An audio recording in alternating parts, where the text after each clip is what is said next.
اب یہ ہے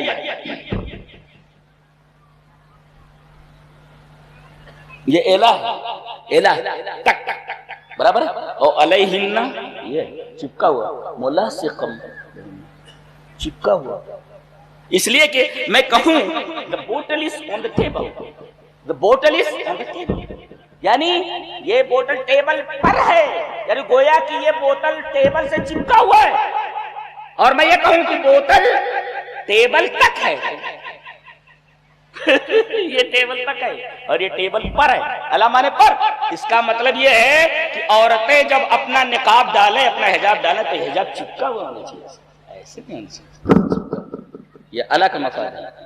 اور ہننا یہ نہیں کہا گیا کہ اپنے چہروں کو چھپا لیں، اپنے چہروں کو ڈال دیں، اپنی گردنوں کو چھپا لیں، لا علیہن، ہننا من پورا وجود، جی پورا وجود پر ہے جی یا ایھا النبی قل لازواجک وبناتک ونساء المؤمنین یدنین علیہن من جلابیبہن، من جلابیب، من کا کو ہے جلباب کس کو بولتے ہیں؟ الثوب الواسع الذي يغطي جميع بدن المرأة، یعنی وہ لمبا لباس جو ہوتا ہے جو عورت کے پورے بدن کو ڈھک لے، اور الجلباب کا توسیع، جلباب کا تو اس کے نیچے کپڑا، اب یہ ہے جیسے قمیص سے شلوار پہن لیے نا، اچھا اب اس سے زائد کیا ہے؟ ایک چیز اور حکم دیا گیا ہے، یہ بال ڈھکے ہونے چاہیے، ایک، اور دوسرے بال ڈھکے ہونے کے ساتھ ساتھ یہ پورا کپڑا جو تم نے پہن رکھا ہے یہ بھی ایک کپڑے سے ڈھکا ہوا ہونا چاہیے، یہ جو کپڑا ڈھک جاتا ہے جب نقاب بولتے ہیں نا، یہ کپڑے کو اوپر ہوتا ہے، دیٹ از کالڈ جلباب، الجلباب کا توسیع، اس کے نیچے کپڑے ہوتے ہیں، جلباب بولتے ہیں، اور یہ عورت کے پورے بدن کو ڈھک لیتا ہے، اس کو جلباب بولتے ہیں۔ اچھا دونوں چیزوں کو حکم ہے، خمار کا بھی، خمار میں نے اوڑھنی، وَلْيَضْرِبْنَ بِخُمُرِهِنَّ عَلَىٰ جُيُوبِهِنَّ، خمار جمع خمر، اس کی جمع کیا آتی ہے؟ اپنی اوڑھنیوں کو اپنے جیب کے اوپر، جیب میں نے غریبہ، جیب جی، جیب کا مطلب ہوتا ہے شے کاٹنا، ہاں جو کٹا رہتا ہے، جو کاٹے رہتا ہے۔ وَثَمُودَ الَّذِينَ جَابُوا الصَّخْرَ بِالْوَادِ، اور وہ سمود جنہوں نے کاٹ دیا، کاٹا کرتے تھے وہ پتھروں کو وادیوں میں، کاٹنا اس کاٹنا جوئی ہوئی، وَلْيَضْرِبْنَ بِخُمُرِهِنَّ عَلَىٰ جُيُوبِهِنَّ، ہائیڈون یہ دکھار کھاتے ہیں تو بہت نیچے کر دیا گیا نیچے یہ اتنا بھی اگر ہے تو یہ بھی ڈھکا ہوا ہونا چاہیے، وَلْيَضْرِبْنَ بِخُمُرِهِنَّ عَلَىٰ جُيُوبِهِنَّ، جیب القطع، جیب جواب القطع، وَثَمُودَ الَّذِينَ جَابُوا الصَّخْرَ بِالْوَادِ، تو گویا کہ یہ دوپٹہ گلے میں نہیں بلکہ اوپر سر سے، اچھا ضرب ہے، ضرب شاید صلی اللہ علیہ وسلم، ضرب کا مطلب ہوتا ہے ایقاع شیء علی شیء، یہ ہاتھ ایک شے کا ڈالنا ایک شے کے اوپر، جھاپڑ کو بھی بولتے ہیں ضرب، اس لیے کہ وہاں ایک شے کا ایقاع ہو رہا ہے ایک شے کے اوپر، دیٹ از کالڈ ضرب۔ تو وَلْيَضْرِبْنَ بِخُمُرِهِنَّ وَلْيَضْرِبْنَ بِخُمُرِهِنَّ عَلَىٰ جُيُوبِهِنَّ، جی وَلْيَضْرِبْنَ، یہ نہیں کہا تھا ڈال لو، ارے یضربنا، اور کسی چیز کو ایسے مارو تو چپک جاتا ہے، یہاں بھی ملاصق، کیا کتاب، اللہ اکبر، پاگل کر دینے والی کتاب، دیکھیں حیرت انگیز بک ہے کائنات۔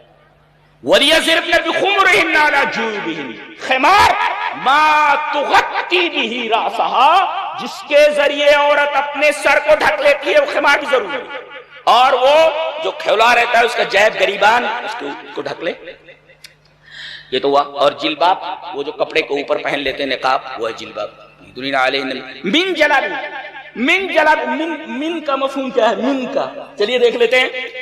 وعن ابن عباس رضی اللہ تعالی عنہما فی هذه الآیت قال امر اللہ نساء المؤمنین اذا خرجن من بیوتہن فی حاجت ان یغطین وجوہہن من فوق رؤوسہن بالجلابیب یبدین عینا واحدا، تفسیر ابن ابی حاتم، حضرت ابن عباس کیا تفسیر کرتے ہیں؟ جلباب کی، من کی تفسیر کرتے ہیں، من تبیز بعض کو ڈالو، تو بعض کا مطلب یہ کرتے ہیں کہ اللہ نے مومنہ عورتوں کو یہ حکم دیا ہے کہ وہ جب ضرورت کے تحت باہر نکلے. اس میں ایک نقطہ یہ ہے کہ بلا ضرورت گھر سے باہر نہیں نکلنا چاہیے، فی حاجت، ضرورت کے تحت جب ان یغطین وجوہہن، اپنے چہروں کو چھپا لیں، جی، من فوق رؤوسہن، اپنے سروں کے اوپر سے جلباب کے ذریعے. گویا کہ جلباب ایک تو بالوں کو چھپا دینے والا خمار ہے، اوڑھنی،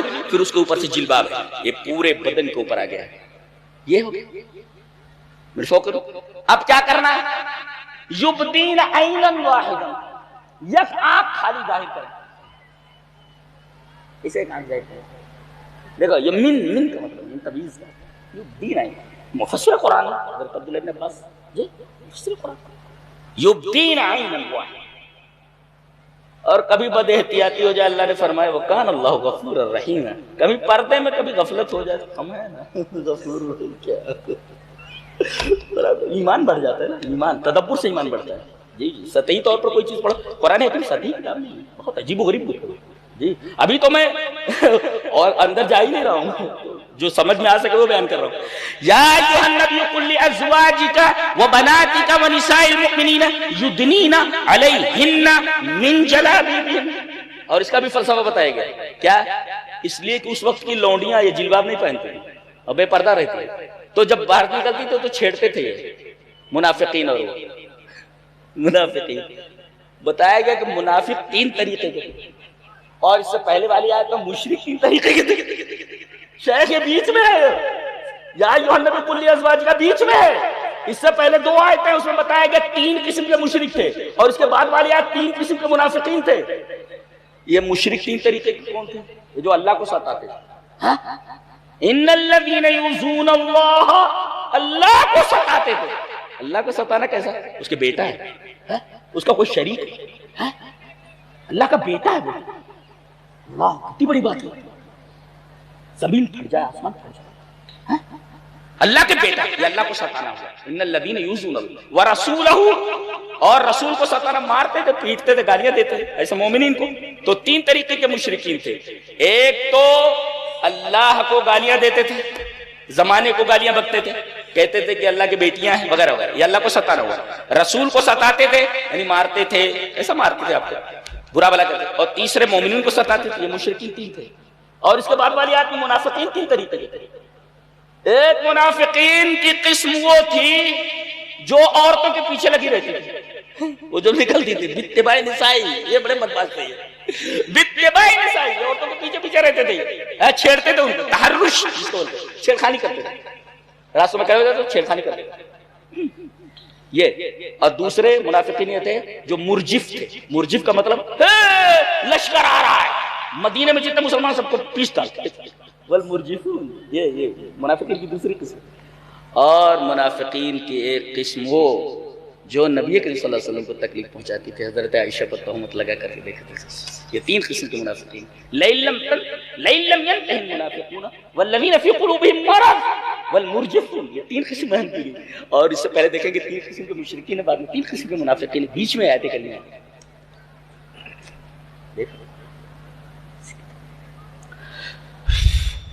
اب علت بتائی گئی. یہ جلباب جو پہنتی ہیں، یہ کہ ذَلِكَ أَدْنَىٰ أَن يُعْرَفْنَ فَلَا يُؤْذَيْنَ، زیادہ قریب ہے کہ وہ پہچان لی جائیں گی، اس لیے کہ وہ جو لونڈیاں ہوتی تھیں وہ جلباب نہیں پہنتی. اب جب یہ پہن کر نکلتی تھی تو سمجھتے تھے یہ ہر آئی رہے، یہ جو آزاد عورتیں ان کو چھیڑتے نہیں تھے. گویا کہ اس کی علت بتائی گئی کہ کوئی عورت پردے میں ہو اور کوئی بے پردہ ہو تو چھیڑ گئے کون؟ کس کو چھیڑیں گے؟ وہ باش قسم کے، یہ بھامتے جو ہے کس کو چھیڑیں گے؟ یہ چھیڑنے والے یہ کس کو چھیڑیں گے؟ وہ جو کھلا ہوا ہے. اس کی علت بتائی گئی. ذالک ادنیٰ ان یعرفن فلا یؤذین وکان اللہ غفورا رحیما، کہہ کر کے بات بتائی گئی کہ اگر بد احتیاطی ہو جائے. ٹھیک ہے. اچھا، گویا کہ چہرہ بھی پردے میں داخل ہے. ابن عثیمین نے ایک بہت بڑی بات کہی ہے شیخ، پہلی بات ہے فَقُلْ ما یخشى منہ الفتنۃ یجب البعد. یہ اصول ہے، پوری کتاب لکھ ماری جائے اس اصول پر. ابن عثیمین نے ایک اس پہ کسی سوالوں کے جواب پر ہے، پورا مسائل ہیں ان کے، ان میں یہ ہے، اور یہ قول منسوب کیا جاتا ہے ابن تیمیہ کی طرف، فَكُلُّ مَا يُخْشَى، ہر وہ چیز جس سے فتنے کا اندیشہ ہو سے دور رہنا چاہیے۔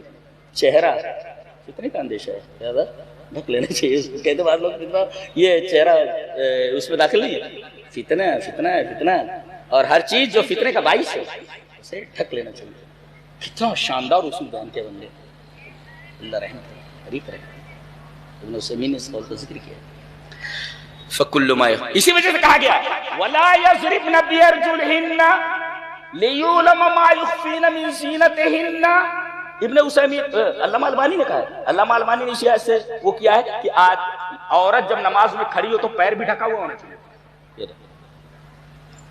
یہ پیر کا جو اوپری حصہ ہے یہ ڈھکا ہوا ہونا چاہیے، نیچے تو ضرورت نہیں اس کی، اس لیے کہ وہ نیچے کیسے ڈالے گی، تو یہ جو اوپری حصہ ہے یہ ظہور القدم، قدم کا اوپری حصہ یہ ڈھکا ہوا ہونا چاہیے۔